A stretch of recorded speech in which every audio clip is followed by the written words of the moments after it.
ನಮ್ಮ ಮಾವ ಎಷ್ಟು ಕೆಲಸ ಮಾಡಿ ಬೆವ್ರು ನೋಡಿ ಹೆಂಗೆ ಸುರಿಸ್ತಾವನೆ. ಹಾಯ್ ಎಲ್ರಿಗೂ ನಮಸ್ಕಾರ. ಇವತ್ತು ಬೆಳಗ್ಗೆ ಬೇಗ ಎದ್ದು ರೆಡಿಯಾಗಿ ನಾವೆಲ್ಲ ಹೊರಟಿದ್ದೇನೆ ನಮ್ಮ ಮಾವನ ಮನೆಗೆ. ಯಾಕಪ್ಪ ಅಂದರೆ ನಮ್ಮ ಮಾವನ ಮನೇಲಿ ಇವತ್ತು ಸತ್ಯನಾರಾಯಣ ಪೂಜೆ ಇತ್ತು. ಅದಕ್ಕೋಸ್ಕರ ನಾನು, ನಮ್ಮ ಅಮ್ಮ, ನಮ್ಮ ಅಜ್ಜಿ, ನಮ್ಮ ಅತ್ತೆ, ನಮ್ಮ ದೊಡ್ಡಮ್ಮ ನಾವೆಲ್ಲರೂ ಸೇರಿಕೊಂಡು ಅಡುಗೆ ಮಾಡ್ದ ಅಂತ ಹೇಳಿ ಎಲ್ಲ ಮೇಲ್ಗಡೆ ಟೆರೇಸಲ್ಲಿದ್ವಿ. ಆಮೇಲೆ ನಮ್ಮ ಮಾವನ ಮಗ ಬಂದ. ಅವ್ನು ಇವತ್ತು ಬರ್ಡೇ ಆಗಿರೋದ್ರಿಂದ ಅವನು ವಿಶ್ ಮಾಡಿದೆ.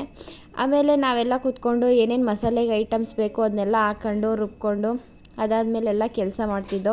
ಅಡುಗೆಗೆ ಏನೇನು ಪ್ರಿಪ್ರೇಷನ್ ಬೇಕು ಅದನ್ನೆಲ್ಲ ರೆಡಿ ಮಾಡಿಕೊಂಡು ಆಮೇಲೆ ಕೆಳಗಡೆ ಕಳಿಸಿದ್ರು ನನ್ನ ಏನೋ ಇಸ್ಕೊಬ ಅಂತ. ಆಮೇಲೆ ಇವ್ರು ನಮ್ಮ ಅತ್ತೆ. ಅದಾದಮೇಲೆ ಮೇಲ್ಗಡೆ ಹೋಗಿ ಹಪ್ಳ ಹಾಕು ಅಂತ ಅಂದರು. ಹಪ್ಳ ಹಾಕ್ಬಿಟ್ಟು ಕೆಳಗಡೆ ಪೂಜೆ ನಡೀತೈತೆ ಅಂತ ಅಂದ್ಬಿಟ್ಟು ಪೂಜೆ ಮುಗಿಸ್ಕೊಂಡು ಹೋಗೋಣ ಅಂತ ಹೇಳಿ ಕೆಳಗಡೆ ಬಂದು ಪೂಜೆ ಮುಗಿಸ್ಕೊಂಡು ನೆಕ್ಸ್ಟು ಎಲ್ಲರಿಗೂ ಊಟ ಬಡಿಸಾದ್ಮೇಲೆ ಲಾಸ್ಟ್ ಪಂತಿಲಿ ನಾವೆಲ್ಲ ಕೂತ್ಕೊಂಡು ಊಟ ಮಾಡಿದೋ. ಆಮೇಲೆ ನನ್ನ ತಂಗಿ ಏನೋ ಒಂದು ಕಾಮಿಡಿ ಮಾಡಿದ್ರು. ಯಾರನ್ನ? ನನ್ನ. ನೀನು ಸುಂದ್ರಿನಾ? ಯಾವ ಕಡೆಯಿಂದ? ಈ ಕಡೆ.